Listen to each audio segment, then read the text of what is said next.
मैं फिर बोलूँगा इतनी। आचार्य जी, कल दिल्ली के संसद भवन में जिस प्रकार से पूरा घटनाक्रम हुआ उसको लेकर आप क्या कहेंगे, क्या प्रतिक्रिया है आपकी? इस सुरक्षा में भारी चूक हुई है, इसकी उच्च स्तरीय जांच होनी चाहिए, दोषियों के खिलाफ कार्रवाई होनी चाहिए।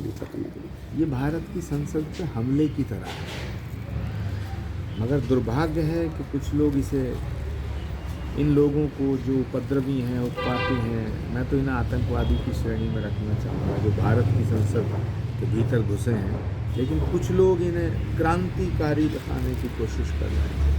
ये देश के लोकतंत्र के लिए ठीक नहीं है। सरकार को इस पूरी साजिश का पर्दाफाश करना चाहिए और तमाम विपक्ष के नेताओं से मैं अपील करूँगा कि ये संसद एक मंदिर है, लोकतंत्र का मंदिर है, इस लोकतंत्र के मंदिर पर हमला हुआ है, इसको जस्टिफाइड करने की कोशिश करना है। 3 राज्यों में जिस प्रकार से कांग्रेस चुनाव हारी है, छत्तीसगढ़, मध्य प्रदेश और राजस्थान को लेकर क्या कहेंगे, क्या मुख्य कारण हार का रहा? नरेंद्र मोदी जी की लोकप्रियता और विश्वसनीयता और हमारी पार्टी के कुछ नेताओं के गलत बयानबाजियाँ और सनातन का विरोध और चुनाव में जो प्रबंधन होता है उसकी खामियां, ये सारा कुछ मिल कर के हार की जिम्मेदार चीज़ें हैं।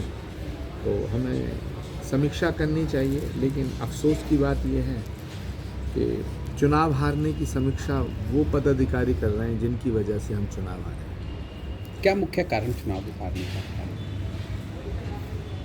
सनातन का विरोध और जातिवाद की राजनीति देश ने स्वीकार नहीं की।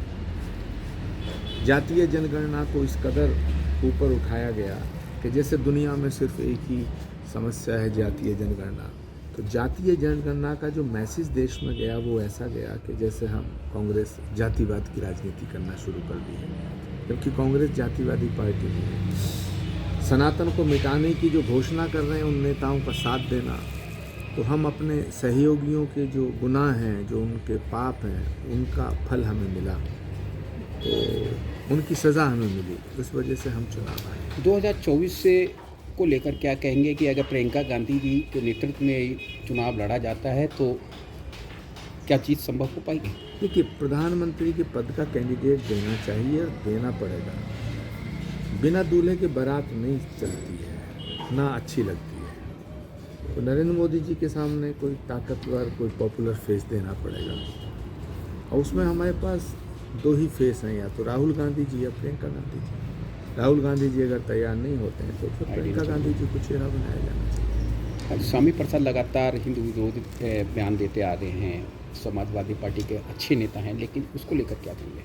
स्वामी प्रसाद मौर्य जी ने कोई सुपारी ले रखी है समाजवादी पार्टी को ख़त्म करने की, और वो समाजवादी पार्टी का बेड़ा गर्क करके छोड़ेंगे।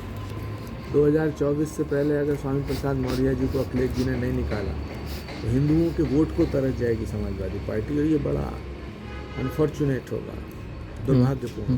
आचार्य जी, जिस तरह से मोहन यादव को सीएम बनाया गया है, तो कहीं ना कहीं एक अखिलेश यादव की राजनीतिक ज़मीन को भी बीजेपी खिसकाने की कोशिश कर रही है।